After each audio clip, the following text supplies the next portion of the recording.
Good morning, good afternoon, good evening. Whenever you are watching this video, let me welcome you all to our channel Future Endeavors. Okay, so it has been a long time since we have been making any video. There were some technical issues. Right now we have solved the technical issue to a bit extent. I think we will be able to upload the videos again regularly. Okay, so sorry for the gap in between. Please stay with us, and your support is very important for us. Thank you for supporting us. Okay, so without much wasting time, we will be moving on to the lectures. In the previous lecture, we have been discussing about the refraction of light. That is a part of the class 10 syllabus ICSE board. Okay, so we will be continuing our discussion from there. We have in the previous two lectures we have already discussed what is refraction and some related theoretical aspects regarding refraction. Okay, so today we will be discussing another important aspect of this chapter, that is prism. So what is a prism, what are its uses, or what are the mathematical expressions related to a prism? We will be discussing all those things today. So today we will be starting the topic prism. So first of all, let us understand what is a prism. I think many of you have also seen prism, isn't it? I think you have seen prism.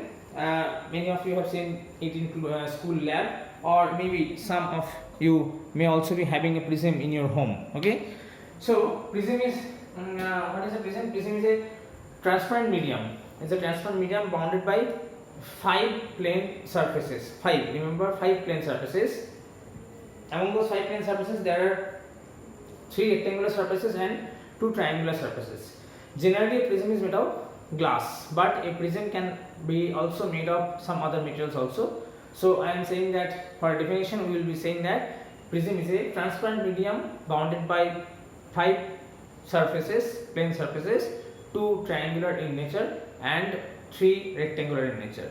So if I just draw a diagram for prism, it will be looking somewhat like this. So this is the rectangular triangular face on one side, and if I just extend this on the behind, it will be something like this. And if I consider this the parallel line, okay, so it will be something like this, okay, and this and this. Okay, so this is something like this. So this is the structure of a prism. I have not drawn it exactly, it is somewhat similar like this. Okay, if I just, no, it's okay, fine. So this is the structure for a prism. Okay, I have tried my best to represent that 3-dimensional thing in a 2-dimensional space. So I think you will be able to understand the figure.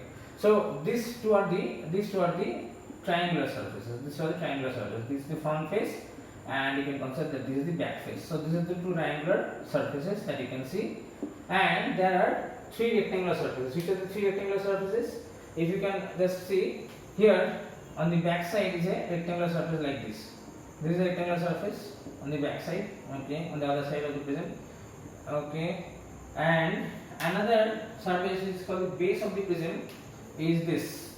Base of the prism is this, okay. So this is the base of the prism, okay. This is the base of the prism, and as you can see that this is the another front surface. So if I just mark it like this with a different marker, so this is the front surface, okay. This is the front surface. So I think the structure is clear, okay. So you can understand the structure. I think yes, it is quite clear. So this is the structure of prism. So the prism of 3 rectangular surfaces. The base is a rectangular surface, this side is a rectangular surface, and that side is another rectangular surface. So 3 rectangular surfaces, and there are 2 triangular faces, this one and this one. Now the refraction through prism always takes place along these rectangular surfaces like this. It is something like this, okay. If I consider it is like this. So these are the rectangular surfaces along which the refraction takes place. So for the rectangular surfaces through which the refraction takes place are called the refracting surfaces. What are they called? They are called the refracting surfaces. The surfaces or the rectangular surfaces through which refraction takes place are called the refracting surfaces. Remember, are called refracting surfaces. Okay, so there are 2 refracting surfaces. Okay, and the base, which is marked with the color red color, this is the base of the prism. It is generally made a bit it is made a bit grounded, so that the light cannot directly pass through it. Okay, this is the refracting surface, and the edge joining these two refracting surfaces, this edge joining the two refracting surfaces is called the refracting edge. Okay, refracting edge. So these are the basic discussions that we are making about prism. This is the refracting edge. Okay, I think the video is clear. Okay, now, and the angle that is made by the two refracting surfaces, obviously the two refracting surfaces are not exactly parallel to each other. The refracting surface, as you can see in the figure, is something like this. Okay, something like this. So the refracting surfaces are not parallel. You can see an angle forming between the two refracting surfaces. This angle is what we call the angle of the prism. So if I consider that this is a rectangular surface, the angle between these two faces, two refracting surfaces, is called the angle of prism, denoted by the letter A. This is denoted by the letter A. So angle of prism. So angle between the two refracting surface is called the angle of prism. Okay. So these are the basic discussions that we need to know about the prism. Okay. Now, what does a prism do? Obviously, a prism is a surface generally refracting medium, generally made out of glass. So it obviously causes refraction in the path of light. Okay. Now, for refraction, when refraction is taking place to a prism, we have some mathematical relation. So if I consider I think you have drawn the figure. You have noted down the figure. If not drawn, please pause the video and note down the figure. Okay. Now, if I consider the cross section of the prism, the cross section of the prism is of which shape? I think you can answer the question. Pause the button and just say it on yourself, and then start it again. Obviously, the cross section of the prism is a triangle. Okay, triangular surface. So the cross section of prism is a triangle, isn't it? Now, I am just taking the cross section, the front view. Okay. So if I consider this as the cross section of the prism, then what happens? Light is coming from one end, it enters the refracting surface and then moves on to the other refracting surface. Okay. So this is the structure of a cross section area of a prism. Now, if I consider, say, this is the angle of the prism, just let me note it down here. This is the angle of the prism A. Okay. Now, when light ray is coming on from say air and falling onto the surface, so this is the surface, and if I draw a normal at the point of the incidence, so this is the normal at the point of incidence. Okay. The light ray will be deviated towards the normal as it is entering from air to glass. So it will be deviated like this and it will pass on to this surface like this. Again, if you draw a normal at this surface at this point of incidence, okay, then again what happens? The light is once again refracted, and you can see that the light is going away from glass to air. Then definitely the light tends to bend away from the normal, isn't it? Okay. So this is the path of a light in a prism.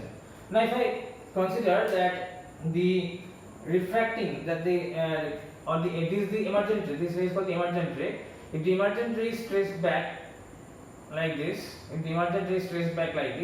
and if we just slightly extend the incident ray or the path along which the light was traveling, we get an angle here, isn't it?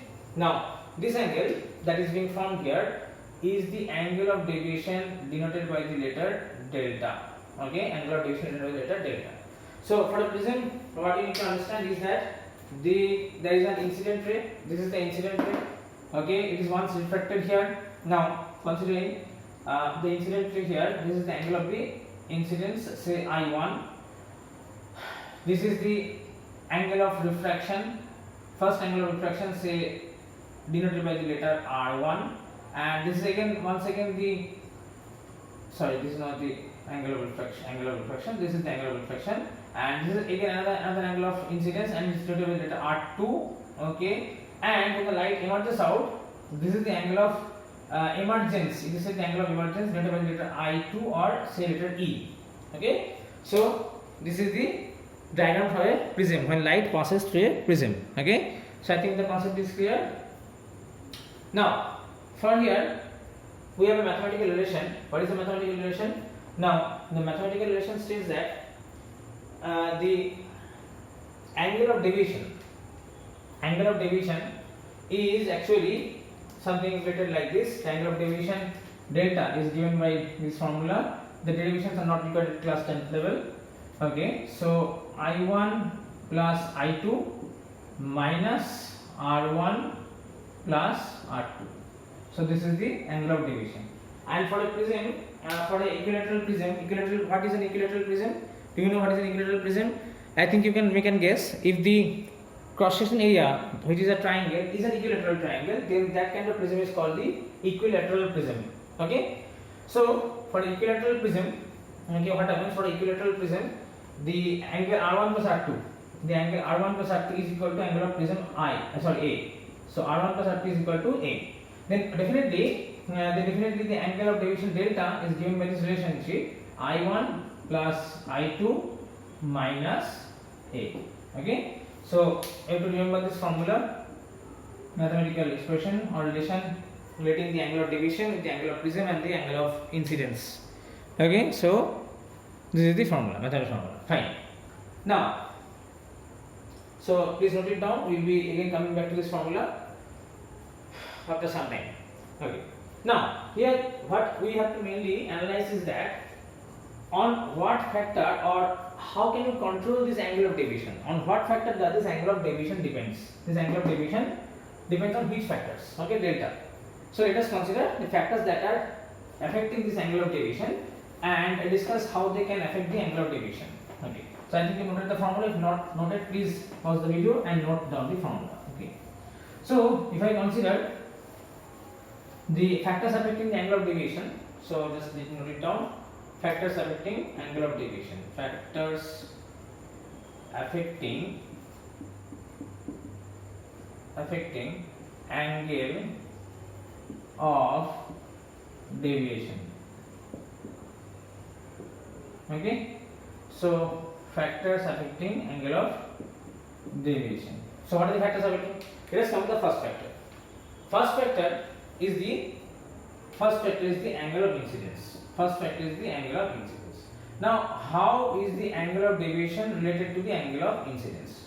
There has been certain experiments done to find out the relation between the angle of incidence and the angle of deviation, and experimentally it has been observed that the angle of deviation first gradually decreases with the angle of incidence as the angle of incidence increases. Please listen carefully. First the angle of deviation decreases for a certain increase in the angle of incidence, then it reaches to a minimum value, a certain minimum value, which is called the position of minimum deviation. What is called? This position is called the position of minimum deviation. Position of minimum deviation. Okay, position of minimum deviation. Okay, here it reaches the minimum value. The angle of deviation is minimum for a certain angle of incidence. Okay, then after that, the angle of incidence, as the angle of incidence is increased, the angle of deviation also starts increasing. So if I just do a graphical analysis,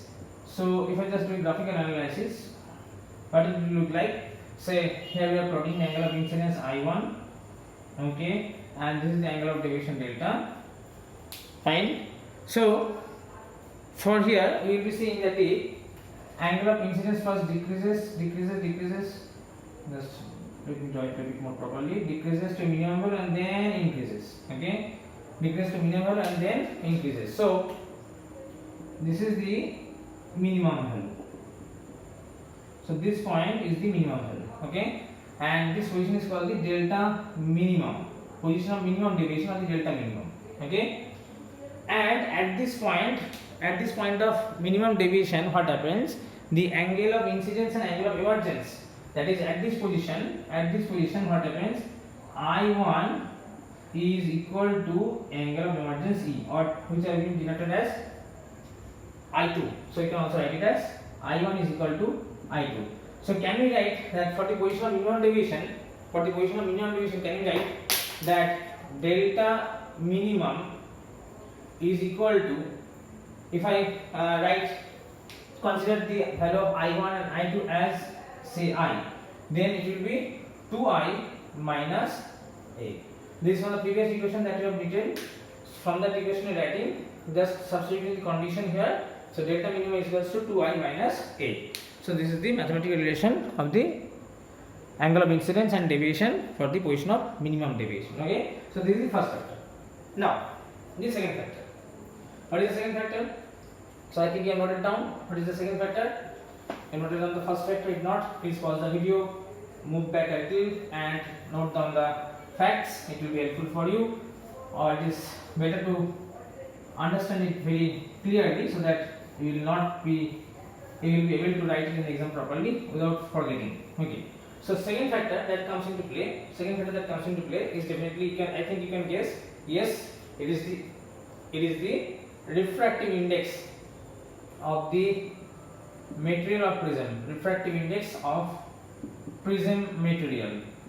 Now, definitely as the refractive index of the prism increases, definitely it will produce more deviation, isn't it? As the refractive index I increases, definitely it will increase the angle of deviation for a particular situation. Okay, so more the refractive index, more is the angle of deviation. Third factor is the angle of the prism. Now, with the angle of prism, as the angle of prism increases, the angle of deviation increases. You might be wondering from the formula that you have written that the angle of prism increases and the angle of deviation should have decreased. But no, it is not the case. That formula or that mathematical relation we have written was for a particular angle of prism. Now, if we keep on changing the angle of prism and keeping the other things constant, the minimum of the deviation increases with the angle of the prism. Okay, and the fourth and the final factor is the color or wavelength of light. Remember this thing, color or wavelength of light. As the color or the wavelength of light increases, the deviation decreases. That is, if I consider red light which has a greater wavelength than violet light, then the deviation decreases. So deviation is minimum for red light and deviation is maximum for violet light. So as the wavelength increases, remember the deviation, keeping the other conditions constant, the deviation what happens? Decreases. As the wavelength increases, deviation decreases, and as the wavelength decreases, the deviation increases. So these are the four factors. Okay. So today we will be ending our lecture here. This is the second part of the chapter. Prism. We have discussed about the prism. In the next chapter, we will be discussing about real depth and apparent depth, and then on to the next chapter, we will be moving on to the next chapter, where we will be discussing about the various applications of prism. So that we have to study about total reflecting prism. It's an interesting topic. So we will be continuing from there. Okay. So till then, till the next video lecture, please be with us, and thank you for supporting us once again. So till then, next video, please do study well, and if you have any query, any question, please do mention in the comment box. We'll be happy to solve your queries. Thank you. See you in the next video.